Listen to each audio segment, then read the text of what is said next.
Graciel, kung ako sa'yo, maghanap ka na lang ng afam para naman yumaman ka na at hindi ka na maghirap kakatrabaho para sa nanay mong may sakit.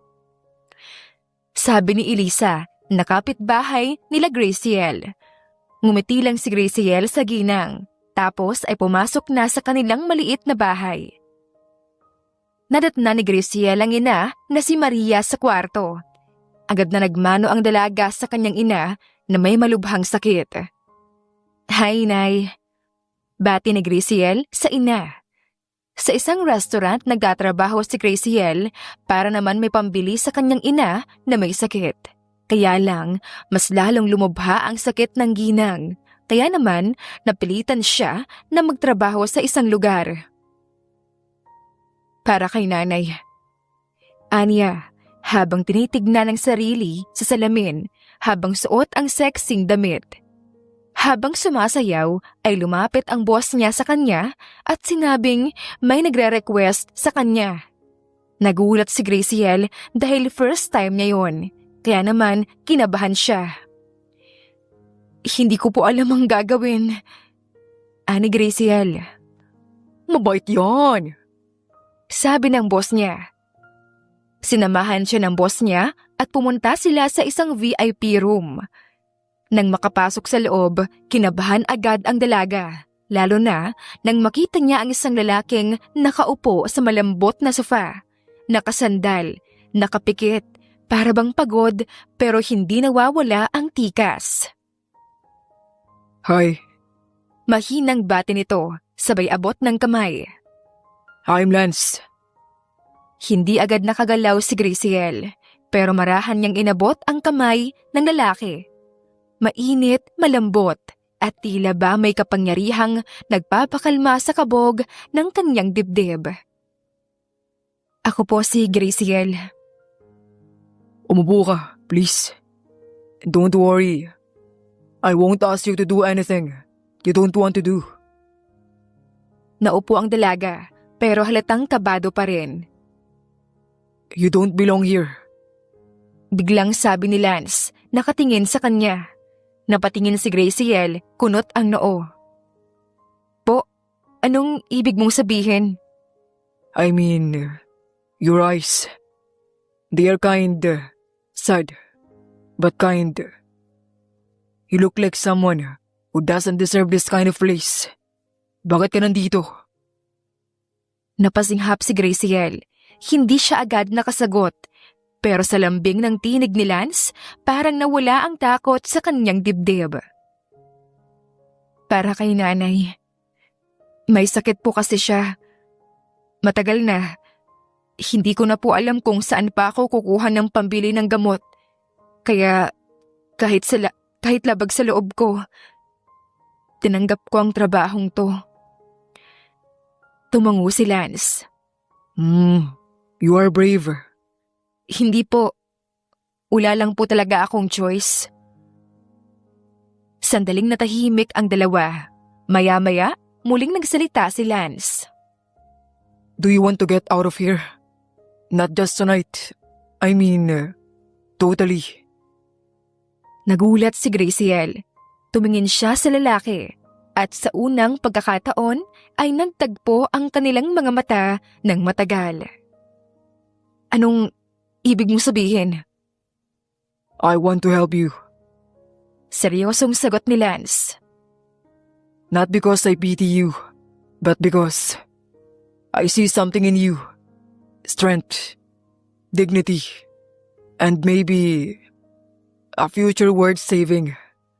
Hindi po ako naniniwala sa mga fairy tale. Uwi ka ni Graciel, nanginginig ang tinig. Baka po niloloko niyo lang ako gaya ng iba. Tumayo si Lance, saka lumapit sa kanya.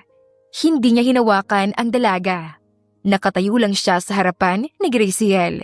Tinignan ito sa mata. Hindi ako prinsipe. Hindi rin ako perfect. Pero, totoo ako. Seryosong sabi ni Lance sa dalaga.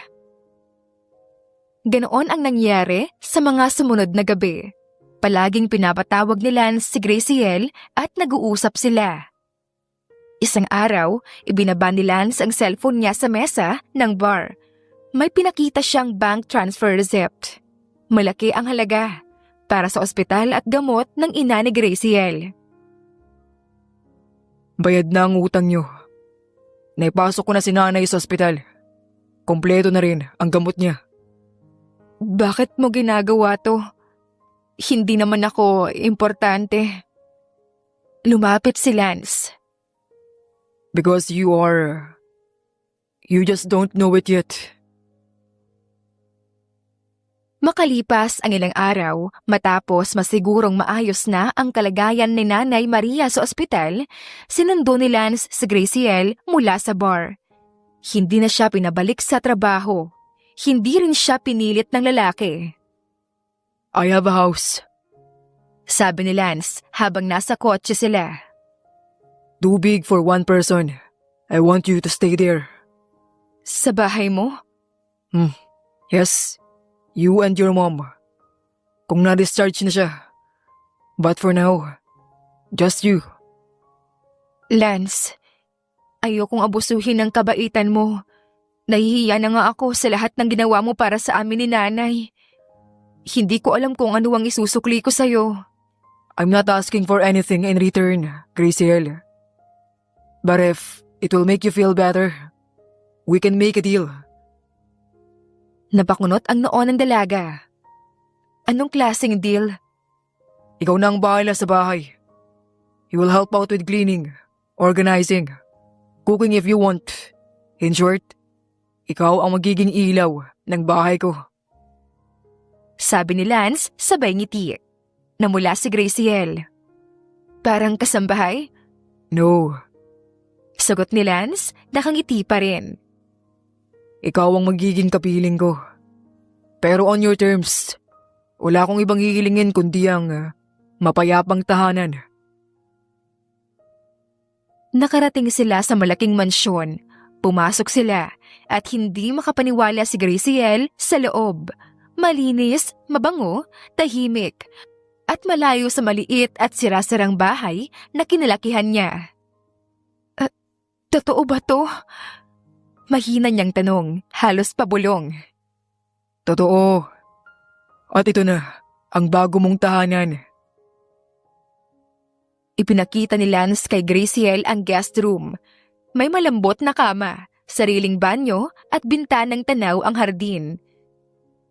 Kinagabihan, hindi siya makatulog sa kakaisip sa ina at sa takot na magbago ang isip ni Lance. Kinabukasan, maagang nagising si Graciel. Pagbaba ni Lance, naamoy niya agad ang sinangag at itlog. Wow! Ani Lance, nakangiti. I could get to use this. Napatingin si Graciel, namumula. Sabi mo, ako nang bahala sa bahay. Tumango si Lance. Yes, pero hindi ko akalain na may masarap na almusal na kasama. Unti-unting naging komportable si Graciel sa bahay at gabi-gabi ay nagkakape sila ni Lance sa veranda habang nagkukwentuhan. Lunes ng umaga, nagising si Graciel ng maaga. Presko ang hangin at may halong kaba at tuwa sa dibdib. Makikita na ulit ang kanyang nanay Maria. Pagbaba niya, handa na ang almusal.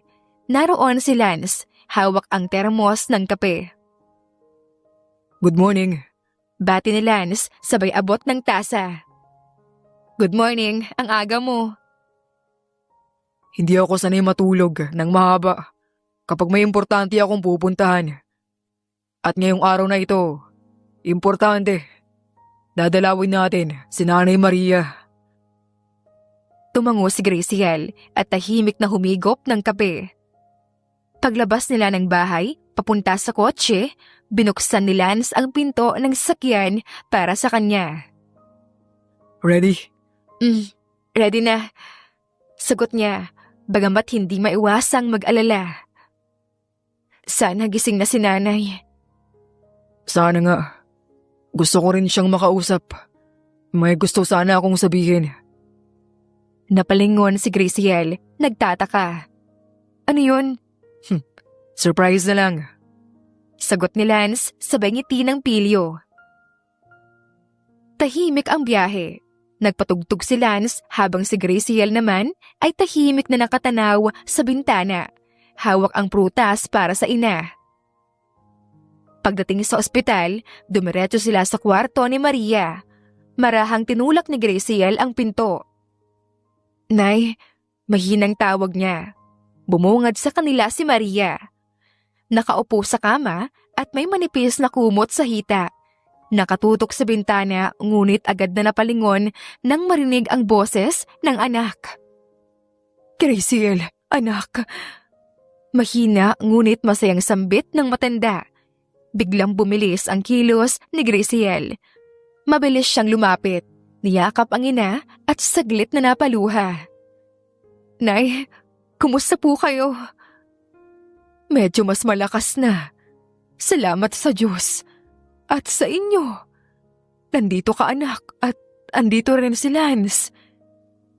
Ngumiti si Lance at lumapit. Good morning po, Nay. May pasalubong kami. Sabi ni Lance. Iniabot nito ang isang bouquet ng bulaklak at ilang prutas. Para po sa inyo. Galing sa hardin. Kinuha ito ni Maria at hindi maitago ang tuwa. Ay, napakabait mo, iho. Kung hindi dahil sa'yo, ewan ko na. Ani ng ginang. Napatingin si Maria kay Lance saka kay Graciel. May lambing at tila may nahahalata.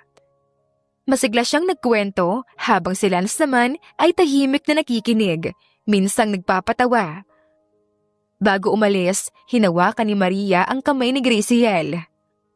Anak, mahinang wika niya.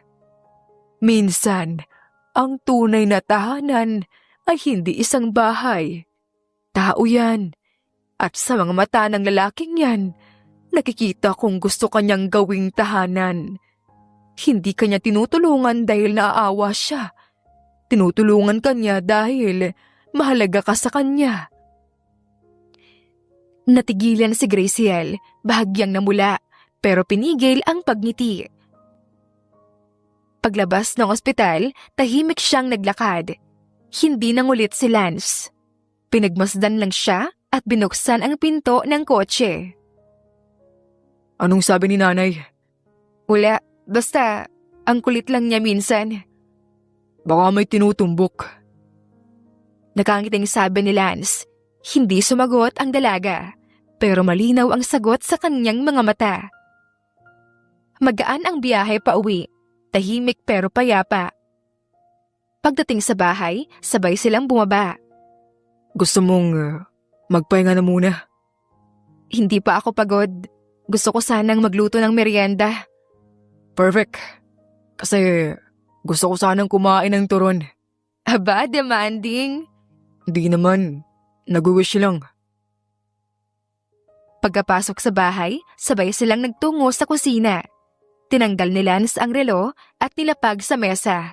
Naghanap siya ng apron, tapos itinali iyon sa bewang. Wow! Marunong ka bang gumamit niyan? Taas kilay na tanong ni Graciel. Aba, syempre. Hindi ito pang forma lang. Saka sabi mo kanina, ako maghuhugas ng pinggan, diba? So, I am ready. Kinuha ni Graciel ang mga sangkap. Saging na saba, lumpia wrapper, asukal, mantika. Habang hinihiwan niya ang saging, nagsimula silang magkwentuhan. Alam mo ba? Simula ni Lance. Nung bata ako, takot akong mahulog sa puno. Pero dahil gusto kong umakyat para kumuha ng bayabas, pinilit ko pa rin. Anong nangyari? Tanong ni Graciel habang nirarolyo ang turon. Tila may naaalala sa kwento ng lalaki sa kanya. Di nahulog ako. Nabali braso ko. Tapos nung umiiyak ako, sabi ng daddy ko, hindi ka magugutom kung di ka naging sakim. Ani Lance at natawa. Grabe naman ang daddy mo. Masakit na nga, may sermon pa. Nagtanda naman ako. Ngayon, hindi na ako umaakyat ng puno. Naghihintay na lang ako sa baba. O kaya, bumibili na lang sa palengke. Ay, sosyal. May budget pala pang payabas. Pangaasar ni Graciel. Napangiti si Lance sa sinabi ni Graciel. Nasa harap sila ng kalan habang piniprito niya ang turon. Si Lance ay nasa likod niya, abala sa pag-aayos ng hugasan. Alam mo, na-miss kong may kasamang ganito sa bahay. Bulong ni Lance halos hindi marinig. Anong ganito? Yung ingay ng mantika, yung kalansing ng plato, yung tawanan, yung mga tao. Matagal na kasi akong mag-isa. Natahimik si Graciel ng ilang sandali, tapos ay bumuntong hininga siya, saka tumingin kay Lance. Hindi na yan totoo ngayon. So, ano ulit yung embarrassing moment mo? Pag-iiba ni Lance ng topic. Gusto mo pa talaga ng isa? Oo, bonus point kung may kasamang pag-iyak. Okay. Ito, college ako. Nag-report kami sa harap ng klase. Ako yung tagapagsalita. First sentence pa lang, napansin kong may tissue na nakadikit sa sapatos ko. Hindi lang basta tissue, kundi ginamit ng tissue. No! Sigaw ni Lance. Yes! At ang mas malala, nang sinubukan kong tanggalin sa ilalim ng paa ko, sumabit sa daliri ko. At alam mo na, tawa ni Graciel. Pareho silang tumawa ng malakas. Halos maubo si Lance. Sana may video yon. Huwag kang assuming, wala. Sayang, viral na sana. Natatawang sabi ni Lance. Pagkatapos gawin ang turon, dinala ni Graciel ito sa veranda na may kasamang kape. Tahimik silang umupo, kapwa komportable. May isa pa akong tanong. Ano na naman yan? Kung may isang lugar kang gustong puntahan, kahit saan sa mundo, saan yun? Napaisip ang dalaga. Basta may dagat. Hindi kailangan mag-arabo. Kahit simpleng baybayin lang, basta may malinis na hangin at katahimikan. Dahil gusto mong mag-relax? Saka para makalimutan lahat ng sakit at pagod. Minsan kasi, parang kailangang tumakas muna para bumalik ng mas buo. Tinignan siya ni Lance, tahimik, tapos ay marahan niyang sinabi, Kung sakaling dumating yung araw na gusto mong tumakas, isama mo ako. Napatingin si Graciel. Hindi niya alam kung biro iyon o may halong katotohanan. Pero sa puso niya, may kakaibang tibok. Hindi siya agad sumagot. Tinitigan lang niya si Lance sa ngumiti. At ikaw, kung sakaling kailangan mo may kasama sa katahimikan, andito lang ako. Sa mga sumunod na araw, lalo silang naging malapit sa isa't isa. Tahimik ang bahay. 3:00 ng hapon, si Lance ay nasa trabaho. Si Graciel naman ay abala sa gawaing bahay. Sobrang tahimik ng bahay. Bulong na Graciel sa kanyang sarili. Habang naglilinis, napadaan siya sa silid ni Lance. Maayos naman, pero inayos pa rin niya ang mesa at kurtina. Habang pinupunasan ang sahig, may napansin siyang kahon sa ilalim ng kama. Luma, maalikabok, at halatang matagal nang nakatago. Anong mga ito? Maingat niyang hinila at binuksan ang kahon, at sa unang silip pa lang, kinabahan na siya. Teka, pamilyar na laruan? Isang tao lang ang kilala kong may ganito. Mahinang sabi niya sa kanyang sarili.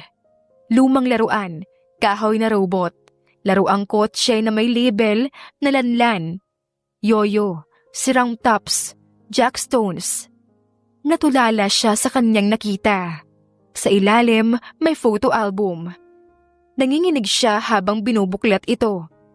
Sa unang pahina, isang pamilyar na larawan ang bumungad sa kanya.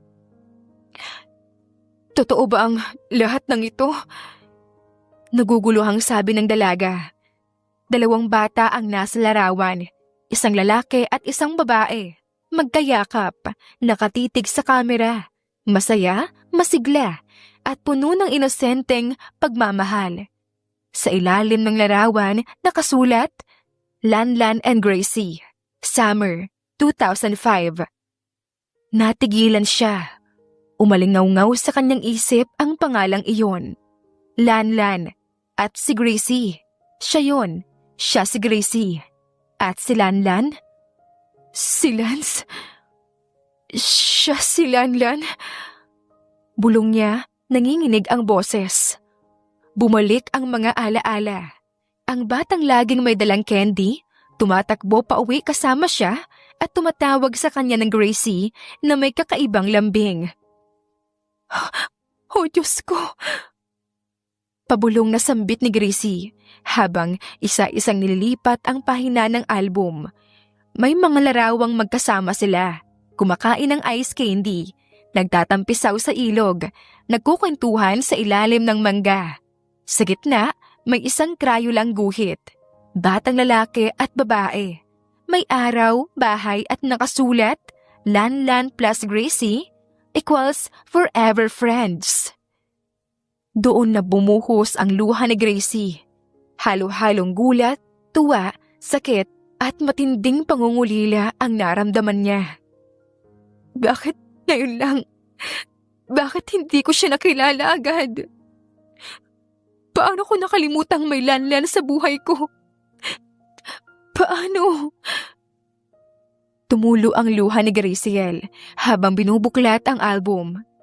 Sa likod may sobre at sa loob isang sulat. Gracie, kung nakita mo ito, ibig sabihin, natagpuan na rin kita. Hindi kita sinisisi sa pagkawala mo. Bata pa tayo noon, pero kahit na anong layo natin, hindi ka nawala sa puso ko. Hindi ko iningatan ang kahon dahil sa laruan, kundi dahil ikaw, ang alaala na ito. Ang batang unang naniwala at nagpasaya sa akin. Kung naalala mo na ako, sana maramdaman mo na hindi ka kailanman nawala. Andito lang ako, hindi para ibalik ang nakaraan, kundi buuin ang bago nating kwento. Kung papayag ka. Hindi napigilan ni Graciel ang hagulgol. Hindi lang lungkot, kundi bigat na may kasamang tuwa, hiya, pananabik at pagsisisi. Bakit ngayon lang? Paano kung hindi niya nakita ang kahon? Bakit ngayon ko lang nakita ang mga to? Bakit hindi ko siya nakilala kaagad? Tanong ni Graciel habang nanginginig pa ang mga kamay. Bitbit ang album at sobre, lumabas si Graciel at naupo sa veranda. Sa upuan ni Lance, hawak ang sangmag. Ikaw pala, Lanlan. Kaya pala. Bulong niya habang paulit-ulit sa isip ang boses ng batang Lance. Tahimik ang gabi, hindi niya mabitawan ng album. Halatang magulo ang damdamin. Pagdating ni Lance, nagulat siya nang makitang gising pa ang dalaga. Graciel, Tawag niya, may halong kaba. bakit gising ka pa? Walang naging sagot ang dalaga. Napansin ni Lance ang hawak nitong album at para siyang binuhusan ng malamig na tubig. Nabitawan niya ang susi sa gulat. Dahan-dahan siyang lumapit, bakas sa muka ang pagkabigla at unti-unting naupo sa tapat ng dalaga. So, nakita mo na. Tumango si Graciel, marahan. Hindi pa rin siya umiiyak, ngunit malinaw sa mga mata niya na pilit niyang kinakalma ang sarili. Tumiitig siya sa album, saka muling tumingin kay Lance. Totoo ba lahat ng ito? Hindi lang to koleksyon ng lumang alaala. Ikaw to, Lance. Ikaw si Lanlan. Kababata ko. Kaibigan ko. Napapikit ang binata. Saglit, humugot ng malalim na buntong hininga. Oh, ako yun. Bakit ngayon ko lang nalaman? Muling tanong ni Graciel. Ngayon ay bahagyang lumalim ang boses. May galit, may hinanakit. Bakit hindi mo sinabi agad? Bakit mo ako hinayaan mabuhay sa ideya na hindi kita kailanman makikita? Hindi agad nakasagot ang binata. Hinawakan niya ang gilid ng upuan, parang pinipigilan ang sarili sa anumang pag-iyak o pagsabog ng emosyon. Gracie, hindi ko alam kung paano ko uumpisahan. Ang daming beses kong sinubukan sabihin sa'yo. Pero sa tuwing titingin ako sa'yo, pagkaramdam ko, hindi na ako yung Lanlan na kilala mo. Bakit? Mas lalo ka nang yumaman? Mas naging successful? Halatang pigil ang hinanakit sa tinig ng babae. Hindi mo ba alam na ikaw lang ang kababata kong hindi ko makalimutan? Sa dami ng tao sa buhay ko, ikaw lang yung taong pangakong bumalik. At ikaw rin ang pinakaunang nawala. Napayuko si Lance, hindi na kayang tignan si Graciel. Nung araw na bumalik ako rito galing sa London, pumunta ako sa lugar na madalas tayo maglaro noon. Sa lumang playground, sa tapat ng sari-sari store, na laging may ice drop. Wala ka ron. Sira na ang swings at damo na lang ang natira. Tinuro ng matandang babae yung iskinita kung saan kayo huling nakatira. Tinahak ko yun, pero wala ka na rin doon. Napapitlag si Graciel sa kanyang mga narinig. Kaya pumunta ako sa kung saan-saan. Halos magtanong ako sa bawat bata sa kalye. Ilang gabi akong umiikot, naghahanap. Hanggang sa isang gabi, pumasok ako sa bar para lang uminom at pakalmahin ang sarili. At doon nakita kita. Doon kita muling nakita. Pero Ani Lance, tumingin si Lance sa kanya, bakas ang sakit sa mata. hindi ikaw yung batang kilala ko. Hindi na ikaw yung Gracie na naka-pigtails at may butas na tsinelas. Hindi na ikaw yung batang humahabol sa lobo ko. Hindi na napigilan ni Graciel ang luha na kanina pa nagpupumiglas.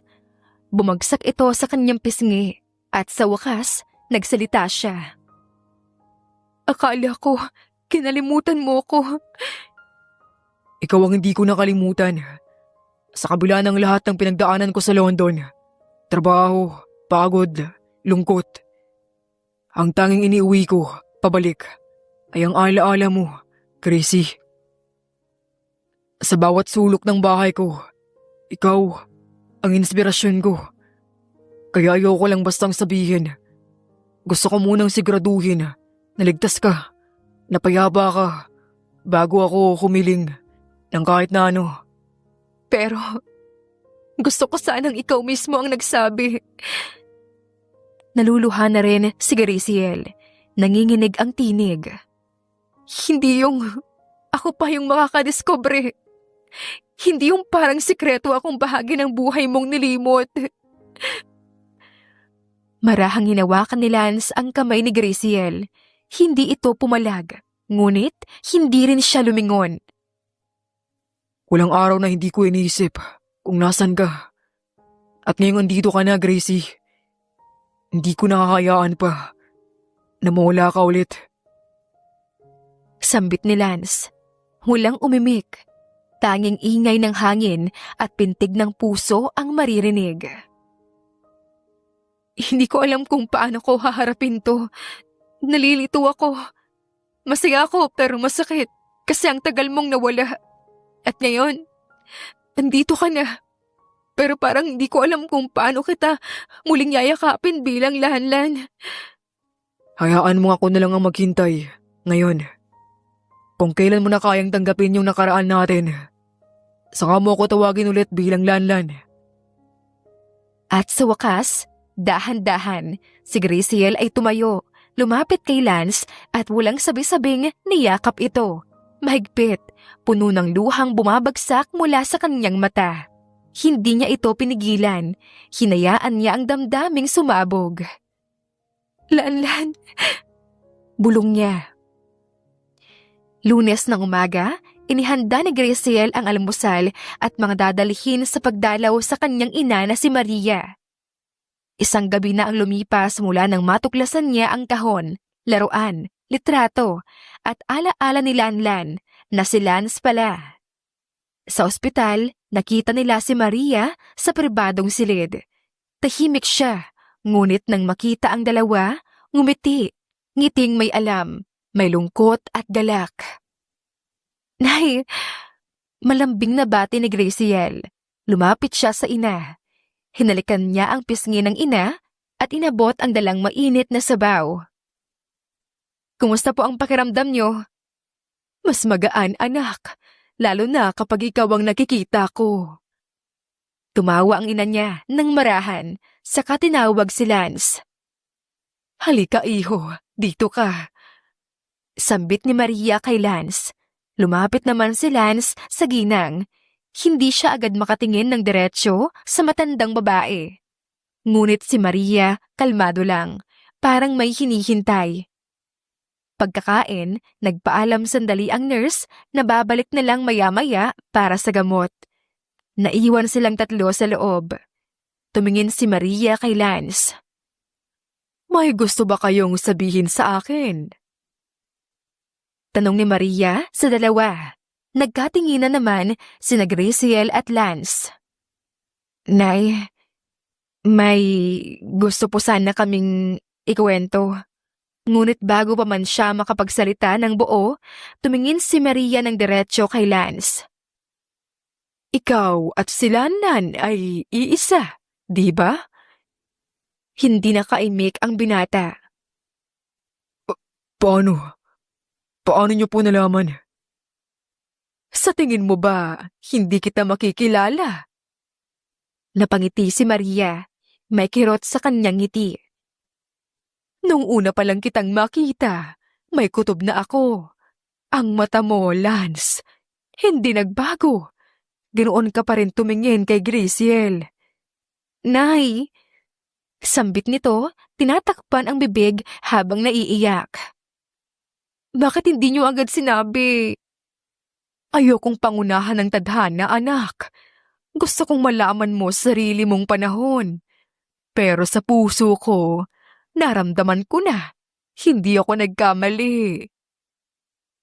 Bumagsak ang luha ni Lance. Lumuhod siya sa tabi ng kama ni Maria. Hinawakan ang kamay nito.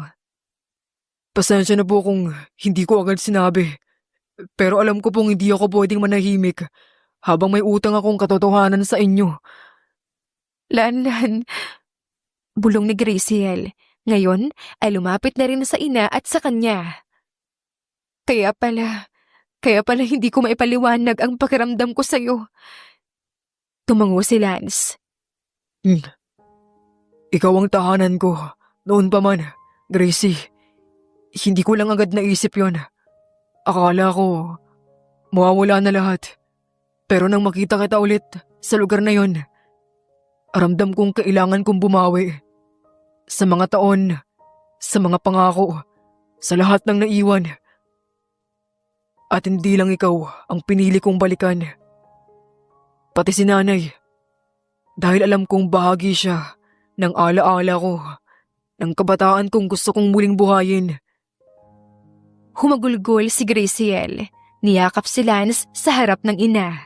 Walang pag-aalinlangan, walang pagdadago. Tahimik si Maria. Pinanood lang sila. May luhang pumatak sa kanyang mata, pero may ngiting sumilay sa kanyang labi.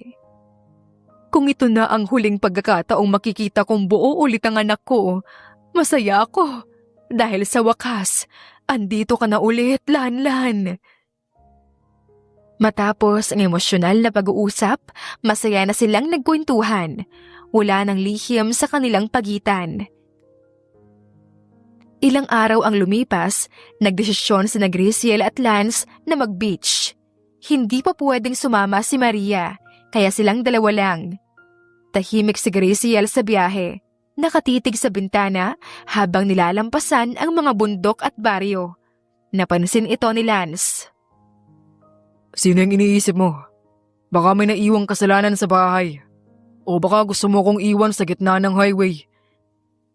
Napangiti si Graciel ng bahagya. Baliw ka talaga. Alam kong tahimik ka dahil kay Nanay Maria. Pero huwag ka mag-alala. Sinisigurado kong okay siya bago tayo umalis. Sabi ng nurse, cooperative siya. Ibig sabihin, sumusunod sa doktor. Ibig sabihin din, mas masunurin pa siya kaysa sa'yo. Napatawa si Graciel. Hoy, hindi ako pasaway Madalas lang akong kabado. At matigas ang ulo at matampuhin. Pero cute. Sabi naman ni Lance. Nagkunwaring seryoso si Lance habang iniiwas ang tingin. Pero pasimpleng tumingin ulit at ngumiti nang makita niyang namumula si Graciel. Wala sa usapan yung cute ha? Sa totoo naman. At nagtawanan silang dalawa. Muling tumingin si Graciel sa labas at mas magaan na ang pakiramdam. Pagdating nila sa beach, hapon na. Maliwanag pa pero ramdam na ang simoy ng dapit hapon. Ang langit ay kulay kahel, rosas at asul. Sa dulo ng buhanginan, may nakahandang kubo na may banig, unan, lamesa at mga lutong pagkain. Wow! Halos bulong ni Graciel nang makababa sa kotse. Parang ito yung lugar na pinangarap ko lang noon. Hindi lang pangarap yan ngayon. Sagot ni Lance. Welcome to your dream, version 1.0. May updates pa yan soon. Dagdag pa ni Lance habang nakatingin kay Graciel. Anong klaseng updates? Naglakad-lakad si Graciel sa buhanginan. Well, sa susunod, kasama na si Nanay Maria. Tapos, magpipiknik kayo sa ilalim ng puno. Habang ako naman, ang inuutusan nyo ng halo-halo. Ay wow ha? Gusto mo ba yon? Ginagawang alalay? Basta ako lang ang uutusan mo. Okay lang. Kasi ibig sabihin, kasama mo pa rin ako. Sabay kindat ni Lance. Natawa si Graciel at tinapik siya sa braso. Corny mo talaga minsan. Pero effective, Ngisi ni Lance. Sa ilalim ng kubo, habang kumakain ng inihaw na bangus, ensaladang mangga, kare-kare at barbecue. Grabe! Ang sarap nito! Lance, ikaw ba nagluto? Nope. Pero ako ang nag-order. So parang ako na rin yon, di ba? Ay hindi. Iba yung nagbuhos ng pawis sa kusina. Pero sige na nga, bigyan kita ng points sa effort. Aba, may points na ngayon. Paano kung makaipon ako ng enough points? May premyo ba yon? Depende. Saan? Kung matitiis mo akong makulit ng 1 linggo, may bonus ka. Challenge accepted. Nakangiting sabi pa ni Lance. Sabay abot ni Lance ng buko juice at inabot sa kanya. Pang-neutralize ng kakulitan. Nag-toast silang dalawa gamit ang buko at muling tumawa. Tumagilid si Graciel at habang pinagmamasdan ang dagat, napabuntong hininga siya. Salamat, Lance. Hindi ko akalaing mararanasan ko to. Hindi man buo ang saya, pero ang gaan sa puso. Hindi man buo, pero totoo. At may susunod pa. Hindi ito huli. Pangako ko yan, Gracie. Dadalhin pa kita sa mas maraming lugar. Pero para sa akin, kahit saan, basta kasama kita, okay na ako. Tumahimik si Graciel at hindi na nagsalita pa. Habang papalubog ang araw, naglakad sila sa tabing dagat.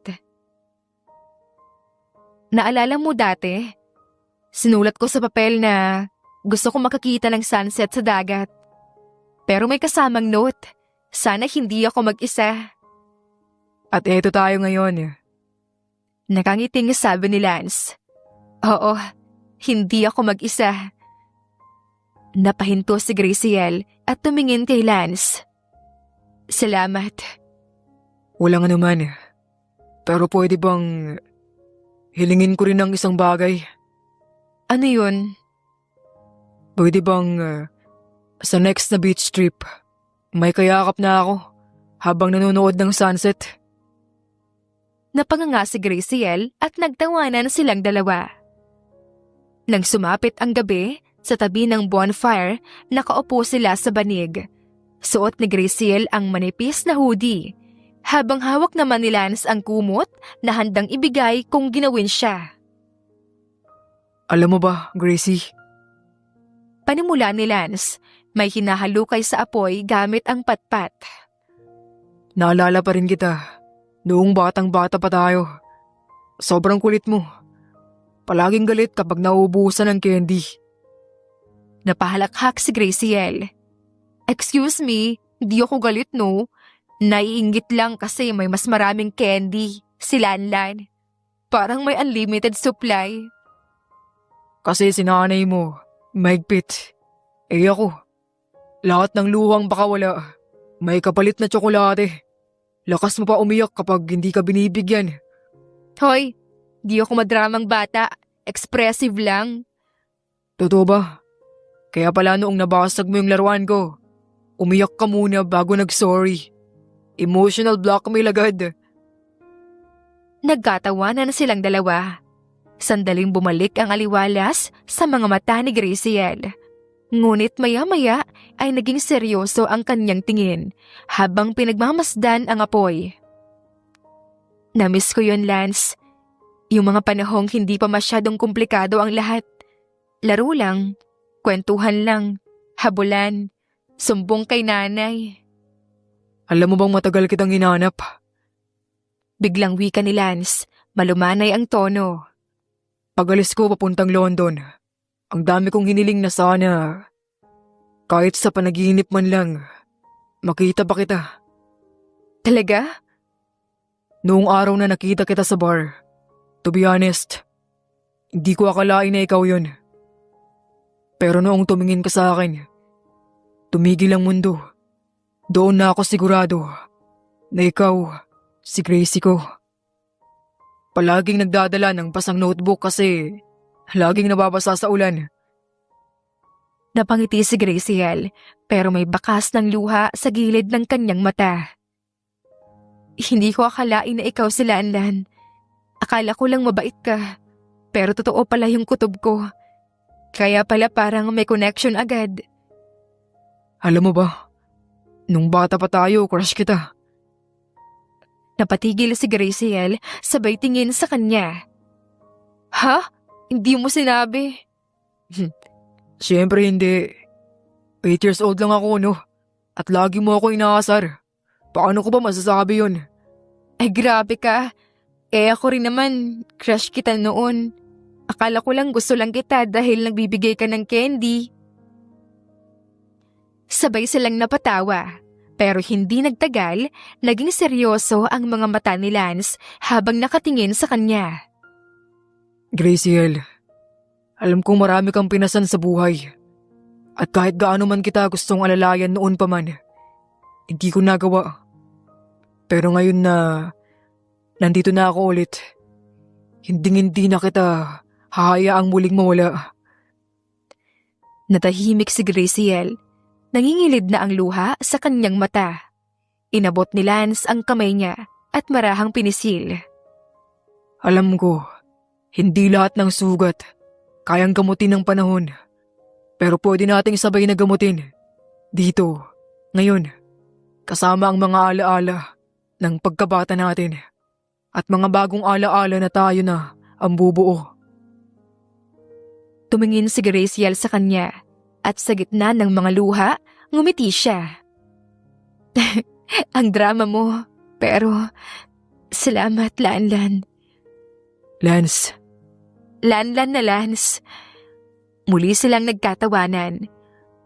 Pagkatapos ng 3 araw sa beach, ay nag-ayos na sila para sa kanilang pagbabalik sa Maynila. Habang nagmamaneho si Lance pauwi, nakasandal si Graciel sa bintana. Yakap ang maliit na unan mula sa souvenir shop.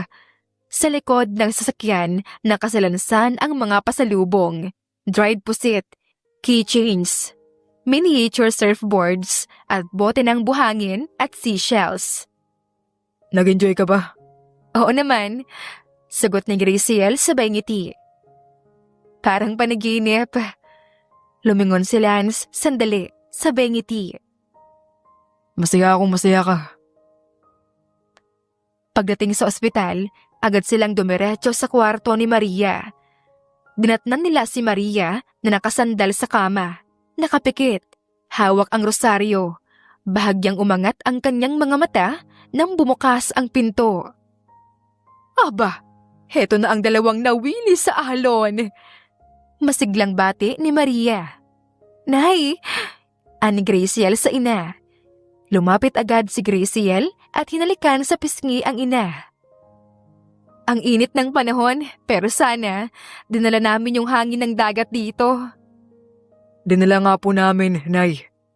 Sabat ni Lance, inabot niya ang paper bag ng pasalubong. Literal, may buhangin at shell pa. Napangiti si Maria. Pati dagat gustong isama sa ospital. Tignan mo nga naman. Sabi niya habang iniikot-ikot ang bote ng buhangin. Teka, ito yung bote na ginagamit natin noon para sa suka, di ba? Tanong ni Maria. Nagkatinginan sina Graciel at Lance bago natawa. Resourceful kami, Nay. Isa-isa nilang nilabas ang mga pasalubong. Tuwang-tuwa si Maria sa keychain na may pangalang Maria sa ilalim ng isla. Aba, ako pa talaga ang naalala niyo. Ani Maria sa dalawa. Lumipas ang halos 1 oras. Sa mga huling minuto, nakatulog si Graciel sa tabi ng kama. Napansin ito ni Lance at marahan niyang tinakpan ng kumot ang balikat ng dalaga. Tahimik ang silid, maliban sa tunog ng aircon at ang mahinang ugong ng ospital. Lance? Mahina ngunit malinaw na wika ni Maria. Pwede ba kitang makausap? Kahit sandali lang. Tumango si Lance at lumapit sa kabilang gilid ng kama. Maraming salamat sa pagbabalik. Wika ni Maria habang hawak ang kamay niya. Matagal ko nang ramdam na ikaw si Lanlan. May kutob ako na hindi basta-basta lang ang pagdating mo sa buhay ng anak ko. Kaya nang makumpirma kong ikaw nga, masaya ako, anak. Pasensya na po kung ngayon lang. Marami pong pagkakataon na sana bumalik ako. Pero lagi kong iniisip kung karapat-dapat pa ba ako. Walang taong karapat-dapat sa lahat ng oras. Pero kapag pinili mong bumalik, lalo na sa panahong kailangan ka, doon ka nagiging karapat-dapat. Marahang pinisil ang kanyang kamay. Wala akong hiniling, kundi ang kaligayahan ng anak ko. Marami na siyang pinagdaanan. Sapat na ang sakit. Kung kaya mo siyang alagaan, tanggapin kahit hindi perpekto. Nariyan ang basbas ko. Namumuo ang luha sa mga mata ni Lance, ngunit pinigilan niya. Pangako ko po, hindi ko na po siya iiwan. At sa bawat araw na kaya kong ipadama, kung gaano ko siya kamahal, gagawin ko. Napangiti si Maria. Ay nako, ang drama niyong dalawa. Bagay na bagay kayo. Napailing si Lance, napatawa. Mana po sa inyo. Mabilis na lumipas ang mga araw. Umaga nang bumukas ang pinto ng mansyon. Dumating si Annie, elegante, at tila walang pinagbago. Suot ang puting bestida at perlas. Taglay niya ang presensyang kayang patahimikin ang paligid. Wala si Lance, kaya diretsyong pumasok si Annie. At sa unang pagkakataon, nadatnan niya si Graciel, na abala sa pag-aayos ng mga bulaklak sa sala. Sino ka? Malamig niyang tanong. Tinitigan niya mula ulo hanggang paa si Graciel. Nagulat ang dalaga, pero mabilis siyang lumapit. Ako po si Graciel, kaibigan po ni Lance. Halip po kayo, maupo muna kayo. Kukunin ko lang po. Hindi na siya pinatapos ni Annie. Kaibigan? Tumaas ang kilay ng ginang. At anong ginagawa ng kaibigan dito sa bahay ng anak ko nang walang pahintulot? Hindi po. Inimbitahan po ako ni Lance. Galing po kami sa beach trip. Beach trip? Bahagyang napatawa sa inis. Napakabilis mo naman. Ibang klase. Ilang linggo pa lang kayo magkakilala pero parang may karapatan ka ng umastang tagapamahala sa bahay na ito. Hindi nakaimik si Graciel. Sa likod ng mahinhing tindig niya, kinabahan siya. Pero bago pa siya makasagot, dumating si Lance. Mabilis siyang lumapit nang makita ang ina. Mom, Gulat na bate ni Lance. akala ko next week ka pa darating. Hindi nagsalita si Annie. Nakatingin lang ito kay Graciel. Siya ba? Tumango si Lance at ngumiti. Yes, Mom. Si Gracie. Yung matalik kong kaibigan nung bata pa ako. Naalala mo, siya yung lagi kong kinakwento. Bahagyang nagbago ang mukha ni Annie. Mula sa galit, naging pakunwaring mahinahon. Siya pala. Well, nagulat lang ako. Hindi kasi ako nasabihan na may bisita. Sorry, Mom. I should have called. Pero okay na, di ba? Ani Lance, sabay hawak niya sa kamay ni Graciel. Tumango si Annie, pilit ang ngiti. Oo naman. Kung masaya ka, anak. Sa mga sumunod na araw, tila maayos ang lahat. Ngunit, unti-unting napansin ni Graciel ang malamig na pagkikitungo ni Annie. Hindi ito simpleng pagiging formal. May mga suliyap na puno ng panguhusga. Tahimik lang si Graciel. Pinili niyang huwag sabihin kay Lance. Ayaw niyang masira ang mag-ina. Ngunit isang araw, habang wala si Lance sa bahay, para sa isang meeting, tinawag siya ni Annie na nooy nasa veranda. Upo ka. Malamig na utos ng ginang. Umupo naman si Graciel, kabado. I did my research. Ani-ani, sabay kuha ng isang folder. Alam mo ba kung ano ang nakalagay dito? Graciel Cruz, former bar waitress, walk-in performer sa isang bar sa Maynila. Nag-drop out sa kolehiyo. Napalunok ang dalaga. Hindi ko po kinakahiya ang pinanggalingan ko. Pinagtrabahuan ko po iyon para mabuhay. Siguro. Pero hindi iyon ang babaeng para sa anak ko. Si Lance ay galing sa pamilya na may pangalan. May reputasyon. Hindi kami tumatanggap ng kung sino lang na walang muwang sa aming mundo. Natiling kalmado si Graciel. Mahal po ako ni Lance. Ramdam iyon ni Graciel sa mga kilos ni Lance at ganoon din naman siya sa lalaki. Mahal ka niya ngayon. Pero kapag bumagsak ang negosyo niya dahil sa chismis, pag nilayuan siya ng mga partner niya dahil lang sa dating trabaho ng kasintahan niya, doon mo makikita kung sino talaga ang pinapangalagaan niya. Tumayo si Annie. Ang tinig ay malamig, ngunit matalim. Umalis ka. Hindi mo kailangang sabihin sa kanya. Sabihin mo na lang, napagod ka. O gusto mo ng space. Basta, wala ka na dapat dito bukas. Napaiyak si Graciel habang nag-iimpake kinagabihan. Iniwan niya ang sulat kay Lance na nagsasabing kailangan niya munang ayusin ang sarili. Pero hindi siya nagsinungaling tungkol sa kanyang damdamin. Mahal kita, pero siguro hindi ako ang dapat mong ipaglaban. Kinabukasan, pag-uwi ni Lance, wala na si Graciel hanggang sa marinig niya mismo sa inang si Annie. ipinagtabuyan mo siya. Halos pabulong pero puno ng galit ang tanong ni Lance.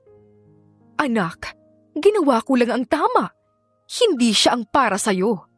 Sinong ina ang magtitiis na makita ang anak niyang masira ang kinabukasan dahil sa… Ma'am, hindi mo siya kilala. Hindi mo man lang tinanong ang side niya. Ang tingin mo lang, bar girl, drop out, mahirap. Pero siya ang may pinakamalinis na intensyon sa akin. Ha? Ang baba ng standard mo, Lance! Ginagamit ka lang niya! Sigaw din ni Annie sa anak. Hindi siya ang gumagamit sa akin. Ikaw! Tumalikod si Lance sa ina. Pupuntahan ko siya. At kung di mo kayang tanggapin si Graciel, ako mismo ang lalayo. Kasi ang mahal ko, hindi lang dapat pinaglaban, dapat ipinaglalaban. Hindi mo pakali si Lance habang tinatawagan si Graciel. Sunod-sunod ang cannot be reached na lumalabas sa kanyang telepono. Pati ang mga mensahe niya, nasaan ka na? Graciel, please talk to me. Hindi sinasagot. Hating gabi na pero hindi siya mapakali. Kahit tinangka siyang pigilan ni Annie, hindi siya nakinig. Tandaan mo to, Ma'am.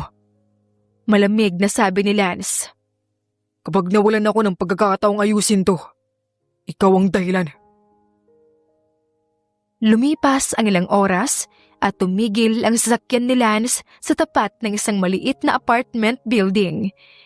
Dito niya huling alam na nanirahan si Graciel noon bago sila muling nagkita.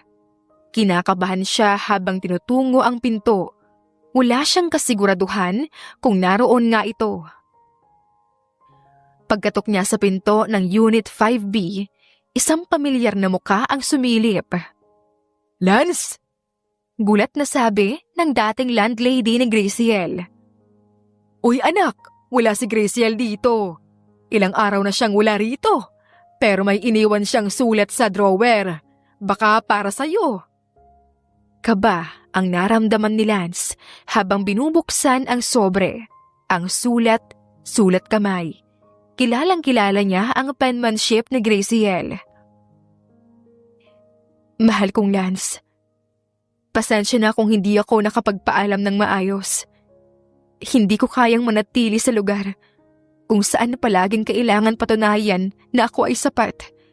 Alam kong hindi ko kayang tapatan ng mundo mo. Pero pinilit kong lumaban hanggang sa hindi na ako kayang tanggapin. Huwag mo akong hanapin. Hindi dahil ayaw kitang makita, kundi dahil baka mas makakabuti ito para sa'yo. Gracie. Muntik na niyang maibato ang sulat sa sahig, pero sa halip, pinatong niya ito sa dibdib at napaupo sa gilid ng hagdan. Gracie, Bulong niya. hindi mo na kailangan pang ipaglaban ang sarili mo. Ako na ang lalaban para sa'yo. Sa sumunod na araw, naglibot si Lance sa mga paborito nilang lugar ni Graciel. Ang parke na madalas nilang tambayan, ang library kung saan minsang nagkulong si Graciel para magsulat, pati ang bar kung saan sila unang muling nagkita. Sa huli, ang pinaka hindi niya inaasahan, nakita niya ito sa malapit na simbahan. Nakaupo sa may likuran, tahimik at nakayuko. Gracie. Mahinang tawag ni Lance. Napalingon si Graciel, gulat ang mga mata. Lance, paano mo ko? Hinahanap kita. Sabi ni Lance, diretso ang tingin. Kahit saan. Dahil hindi ako papayag. Nahayaan kang muling mawala. Lalo na ngayon. Tumayo si Graciel. Baka sa mukha niya ang pag-aalinlangan. Pero, ang mami mo, ang lahat, hindi ko kayang… Hindi mo kailangan kayanin yun mag-isa. Kasi ako ang kakampi mo. Sa harap ng buong mundo. Sa harap ng pamilya ko. Sa harap ni mami. Ako ang pipili sa'yo. Lance. Lumapit siya at mahigpit na hinawakan ang kamay ni Graciel. Hindi mo kailangan humingi ng tawad sa pagiging totoo mo. Hindi kita minahal para baguhin. Minahal kita dahil ikaw yung Graciel na hindi sumuko sa buhay. Yung Gracie na kahit sugatan, kaya pa rin ngumiti. At ngayon, ako naman ang lalaban para sa atin. Napaluha si Graciel. Unti-unting bumigay ang kanyang katawan sa yakap ni Lance. Sa gitna ng katahimikan ng simbahan, doon nila muling pinili ang isa't isa. Hindi dahil sa takot, kundi dahil sa pagmamahal na hindi kailanman kumupas. Sa loob ng mansyon, isang hapon, tahimik si Annie habang nagkakape sa veranda ng mansyon. Biglang bumukas ang pinto at dumating si Lance. Walang bitbit kundi isang matibay na desisyon. Ma'am, kailangan nating mag-usap. Napatingin si Annie. Iniiwas ang mata. Kung tungkol yan sa babaeng yon. Gracie ang pangalan niya, ma'am. At oo, tungkol to sa kanya. Seryosong sabi ni Lance. Tumayo si Lance at humarap sa kanyang ina. Alam kong ginagawa mo lang yung akala mong tama. Alam kong gusto mo lang akong protektahan. Pero ma'am, hindi ko kailangan ng proteksyon mula sa taong mahal ko. Anak, iniisip ko lang ang future mo. Hindi siya kabilang sa mundo natin. Hindi siya kagaya ng mga babaeng pinakilala mo noon. Bar girl siya, Lance. Tumango si Lance. Oo, nagtrabaho siya sa bar. Pero sa bar din siya nag-ipon para sa gamot ni Nanay Maria. Sa bar siya natutong lumaban, magsakripisyo at tumayo sa sarili niyang paa. Nanahimik si Annie. Hindi lahat ng may diploma, may dangal. At hindi lahat ng may putik sa paa, marungis ang puso. Si Graciel, malinis ang puso, ma'am. At kung hindi mo siya matanggap, mas pipiliin kong lumayo kaysa mawala siya. Lance! Tumitig siya sa ina. Kung hindi mo siya kayang tanggapin bilang si Graciel, tanggapin mo siya bilang si Gracie. Ang batang kababata ko. Ang babaeng palaging kasama sa panalangin ni Nanay Maria. Ang babaeng naging dahilan ng mga ngiti ko sa kabila ng lahat. Napaupo si Annie. Tila nabigla sa huling sinabi. Mahal mo nga talaga siya. Mahina niyang bulong. Mahal ko siya. At wala nang makakapigil pa sa akin ngayon. Makalipas ang 2 araw, sa ospital, mas maliwanag na ang silid ni Nanay Maria. Ang mga I-4 tubes ay tinanggal na at pinalitan ng malambot na kumot at isang tray ng prutas.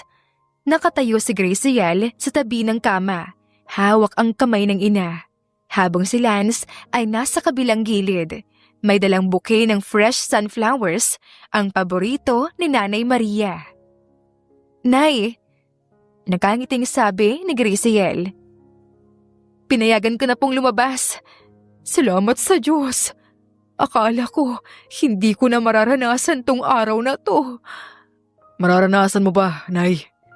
Sabat ni Lance. Hanggang sa araw ng kasal namin, ikaw ang mauunang aayusan ng makeup artist. Ikaw ang kukumpleto sa entourage ni Gracie. Napahalakhak si Nanay Maria. Abay, maglalakad pa ba ako sa aisle? Baka ako pa ang maunang umiyak. Nay, huwag kang paiyak-iyak. Baka bumalik ka pa rito. Biro ni Graciel. Di lalo kong gagandahan ang pag-iyak ko. Sabi ni Maria, sabay tawa ng mahina. Kasabay nito ay ang pagtulo rin ng luha sa gilid ng kanyang mata. Hindi na dahil sa sakit, kundi dahil sa galak. Tumayo si Lance at marahang hinalikan ang noo ng matanda. Salamat po, Nay. Salamat sa pagtanggap sa akin. Hinawakan siya ni Nanay Maria sa kamay. Lance, anak, huwag mo lang siyang bibitawan ha. Maraming beses na siyang sinaktan ng mundo. Pero ikaw, sana ikaw na yung mundo niya. Tumango si Lance. May luha sa kanyang mata. Pangako po, buong buo, walang iwanan. Sa mga sumunod na araw ay naging magaan ang lahat para sa kanila. Sa hardin, sa likod ng mansyon, gabi na. Nakaayos na ang paligid ng maliliit na ilaw na parang mga bituin na nakabitin sa mga puno. May mga kandila sa mga mesa at may mga bulaklak na nakalagay sa paligid. Simple pero eleganteng dekorasyon. Si Graciel ay nakaupo sa bench, nakatingin sa mga ilaw, nakasuot ng simpleng puting dress.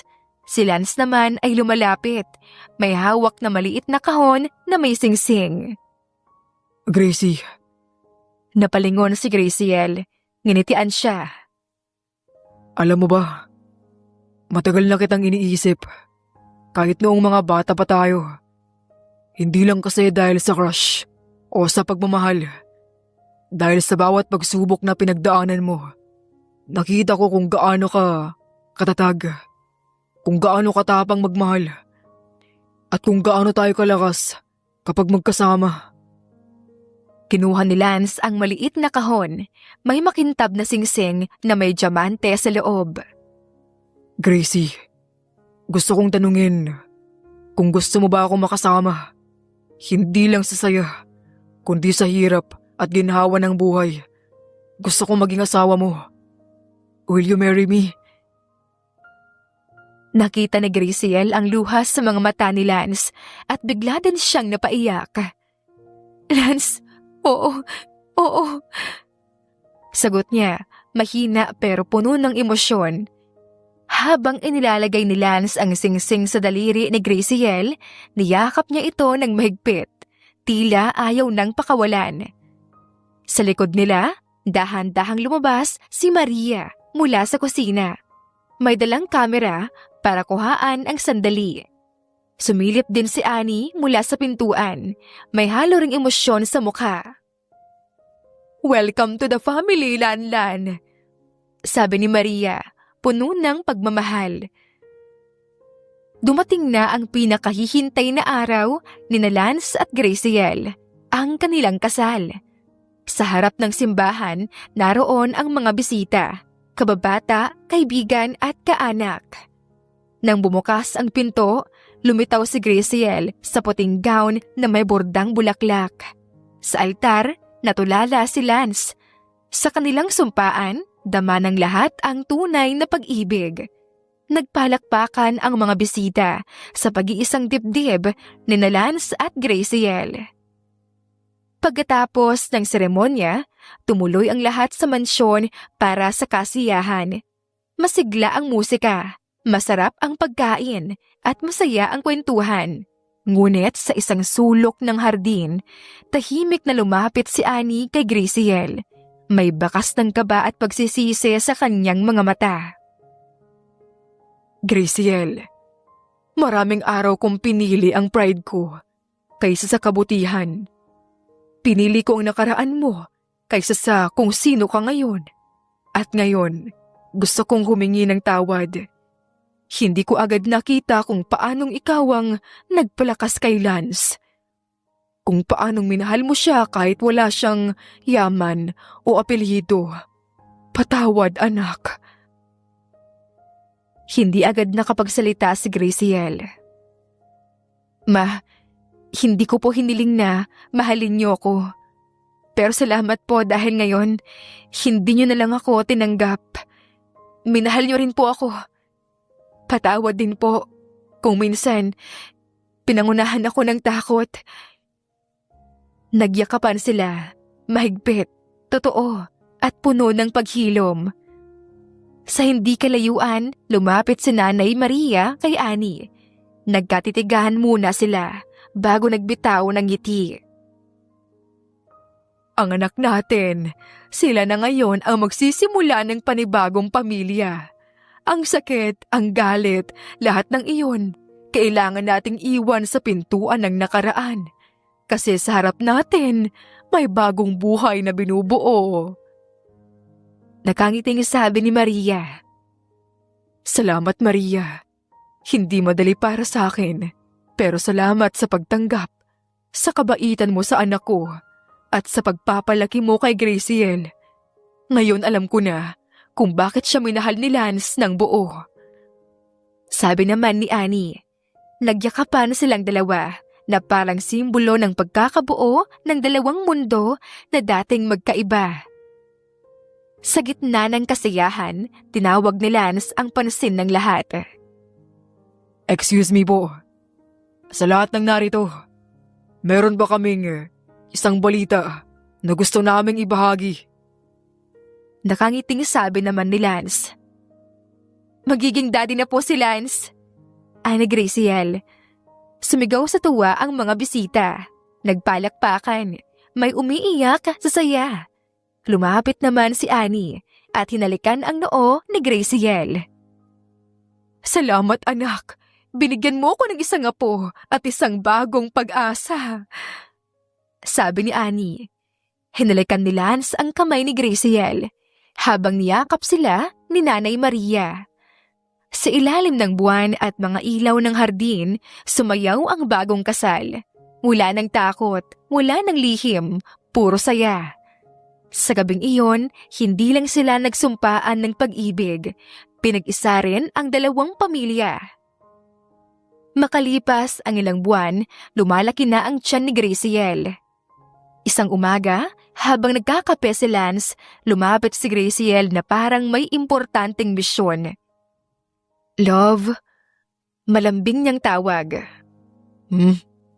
Gusto ko ng ice cream. Okay, anong flavor? Yung vanilla, pero may patong na dinurog na chicharon at cheese powder, tapos lagyan mo ng kaunting ketchup sa ibabaw, para may konting asim. Nalaglag ang kutsara ni Lance. Teka, ice cream, chicharon, cheese powder, ketchup. Love, sigurado ka ba?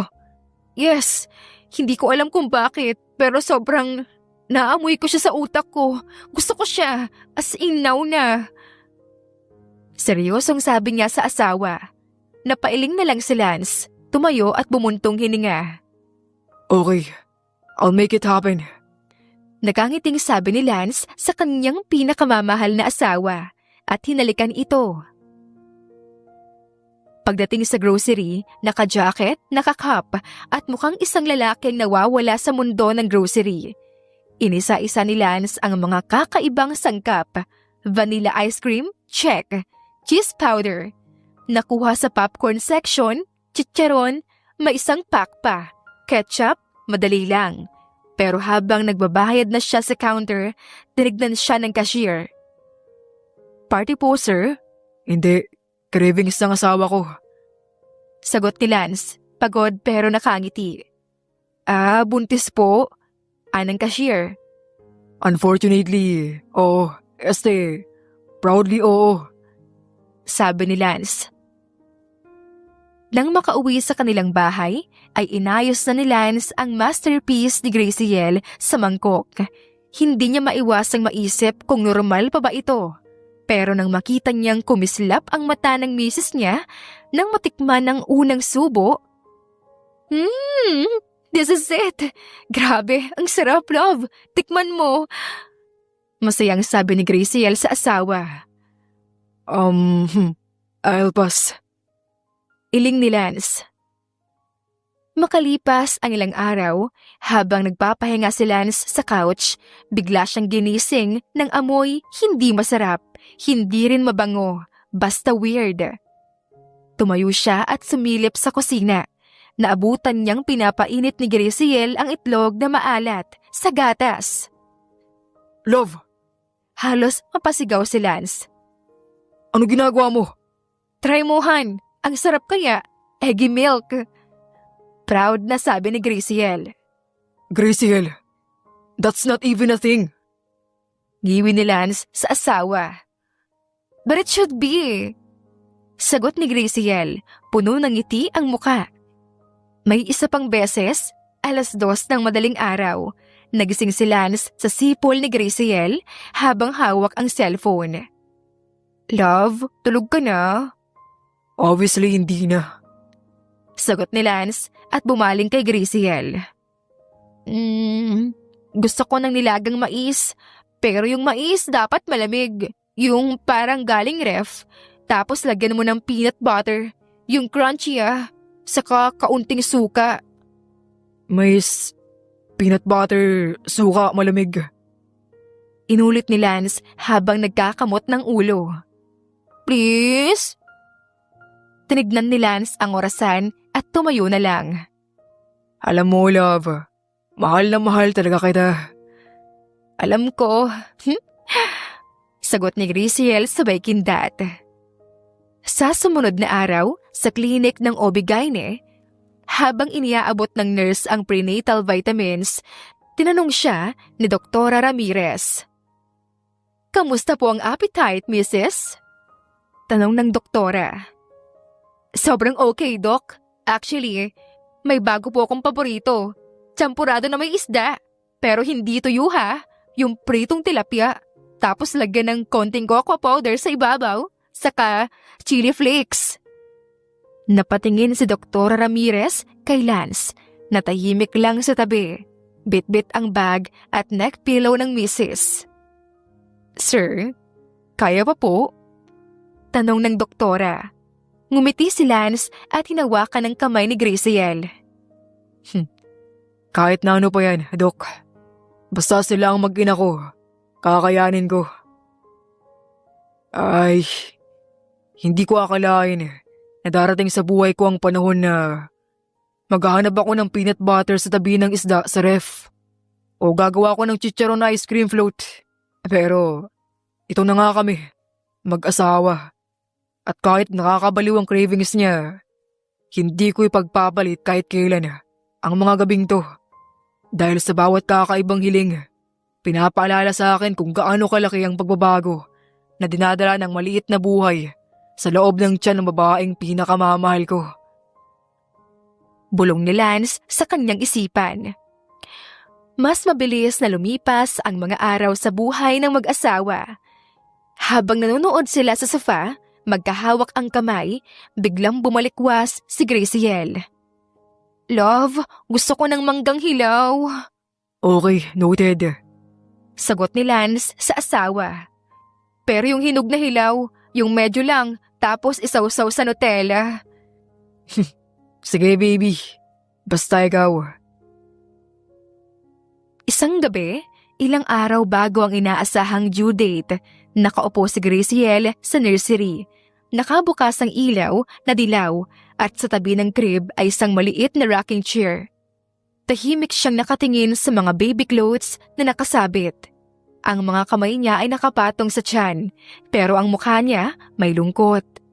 Pumasok si Lance, may dalang gatas at tinapay, pero natigilan siya nang makita si Graciel na tahimik, may luha sa pisngi. Lumapit siya agad sa asawa. Love, anong nangyayari? Umiling si Graciel, pero hindi siya agad nakapagsalita. Hindi ko alam. Natatakot ako.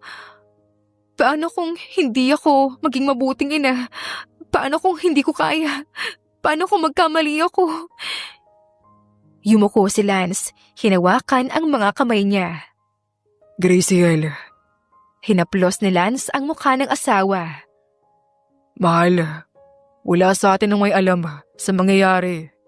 Pero ang alam ko, walang ibang mas karapat-dapat na maging nanay ng anak natin, kundi ikaw. Umiyak si Graciel.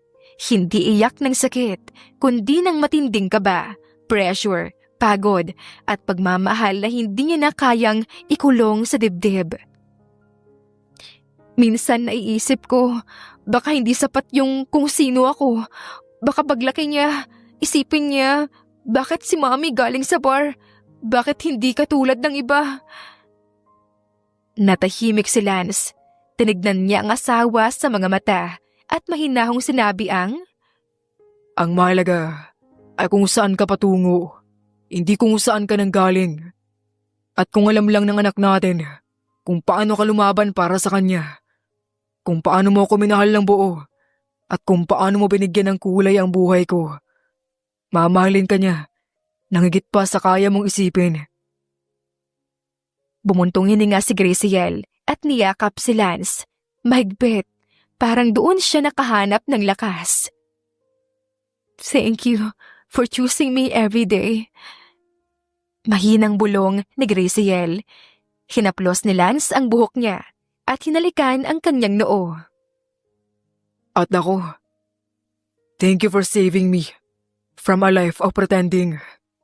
You showed me what it means to really live, to really love, and now, we get to raise a child in that kind of love. Umuulan ng mahina nang dumating sina Lance at Graciel sa ospital bago magbukhang liwayway. Nagsimula ang lahat sa biglaang pagsakit ng tiyan ni Graciel habang sila ay natutulog. Mabilis siyang inalalayan ni Lance at ilang oras matapos yon, naroon na sila sa delivery room. Handa na sa pinakahinihintay na sandali. Pawisan at pagod si Graciel. Mahigpit ang hawak sa kamay ni Lance. Graciel, deep breaths, malapit na. Sabi ng doktor. Naroon din ang isang nurse na patuloy ang pag-aasikaso, habang ang makina sa gilid ay tumutunog ng marahan. Napapikit si Graciel, nanginginig sa sakit. Lance, ang sakit. Hindi ko alam kung kaya ko pa. Hinaplos ni Lance ang pawisang noo ng asawa. Hinalikan ang kanyang kamay at buong pusong sinagot niya ito. Mahal, kaya mo. Ang tapang-tapang mo. Andito lang ako. Hindi kita iiwan. Push, Graciel! Kunti na lang! Sigaw ng doktor. Muling pinisil ni Lance ang kamay niya. Isipin mo ang anak natin, mahal. Malapit mo na siyang makita. At sa huling pag-iri, isang malakas na iyak ang pumuno sa buong silid. Congratulations! Sabi ng doktor, may ngiti sa labi. It's a baby boy! Nanlambot si Graciel, nangingilid ang luha. Hindi niya na maipaliwanag kung pagod, ginhawa o labis na saya ang bumabalot sa kanya. Si Lance ay nakatulalang nakatitig sa munting sanggol na inilapit sa kanila. Hinaplos ni Graciel ang pisngi ng sanggol at ang luha ay muling bumagsak mula sa kanyang mga mata. Hi, baby. Mommy's here. Nilapitan ni Lance ang kanyang mag-ina at hinalikan si Graciel sa noo. You did it, mahal. Napakatapang mo. Ngumiti si Graciel kahit pagod. Hindi ko to kinaya kung wala ka. Tinignan ni Lance ang maliit na bata sa kanyang bisig. Kamukha mo siya. Umiling si Graciel, ngumiti ng bahagya. Hindi, bunga siya ng pagmamahalan natin. Habang nagpapahinga si Graciel sa recovery room, mahimbing na yakap ang anak sa kanyang dibdib. Tahimik ang paligid. Si Lance ay nakaupo sa tabi ng kama. Pinagmamasdan ang mag-ina. Maya-maya, may kumatok sa pinto. Bumukas ito ng dahan-dahan at pumasok si Maria. May dalang maliit na basket ng prutas. Kasunod niya si Annie, na may hawak namang puting kumot na may bordang pangalan ng sanggol. Gawa raw niya, mano-mano, bilang unang regalo sa apo. Nang makita nila ang sanggol, sabay silang natigilan. Anak, napakagandang biyaya ng Diyos ang binigay niya sa iyo. Ani Maria. Ngumiti si Graciel at hinawakan ng kamay ng ina niya. Nay, gusto ko po kayong ipakilala sa apo niyo. Lumapit din si Annie. Medyo alanganin pa noong una, pero nang makita ang sanggol, nawala ang lahat ng pangamba sa kanyang mga mata. Lumuhod siya sa gilid ng kama at pinanood ang munting sanggol na mahimbing pa rin ang tulog. Ang gwapo niya, bulong ni Annie. Parang ikaw, Lance, noong sanggol ka pa. Dagdag pa ng ginang. Napangiti si Lance. Mom, meet your grandson. Tahimik na napatingin si Annie kay Gracie. Salamat sa pagbibigay sa amin ng gantong himala at Patawad kung may mga bagay akong nasabi o nagawa noon na hindi naging madali para sa'yo. Ang mahalaga, andito na tayo, magkasama, para sa batang ito. Sabi naman ni Maria. Tumango si Annie. Tama ka. Panahon na para isang tabi ang nakaraan. May apo na tayo, Maria. Sabi ni Annie, at inabot ang kamay ni Maria. Sa magkaibang mundo man tayo nanggaling, iisa na ngayon ang layunin natin. Ang mahalin at palakihin ang batang ito ng buo at walang kondisyon. Dagdag pa ng ginang. Tumango si Annie. Tama ka dyan. Napangiti si Graciel habang si Lance ay bahagyang tumawa. Well, ngayon pa lang alam ko na spoiled ang anak natin. 2 lola, walang takas sa lambing. At sa kwartong iyon, puno ng simpleng ilaw at masinsing damdamin, muling napatunayan na ang pamilya ay hindi lang sa dugo na susukat, kundi sa kakayahang magmahal, tumanggap at magsimulang muli para sa susunod na henerasyon. Sa dami ng pinagdaanan, sa lahat ng pag-iyak, pagtawa at pagpupursige, natutunan nila na ang pag-ibig ay hindi lang panandali ang kilig. Ito ay pagpili. Araw-araw, sa gitna ng takot, sa gitna ng pagod, sa kabila ng lahat ng pagkukulang, pipiliin pa rin nila ang isa't isa. At sa pagdating ng kanilang anak, ipaparamdam nila sa kanya na siya ay bunga ng 2 pusong natutong lumaban. At sa bawat hindi perpektong araw, silang 2 ang magiging tahanan ng isa't isa.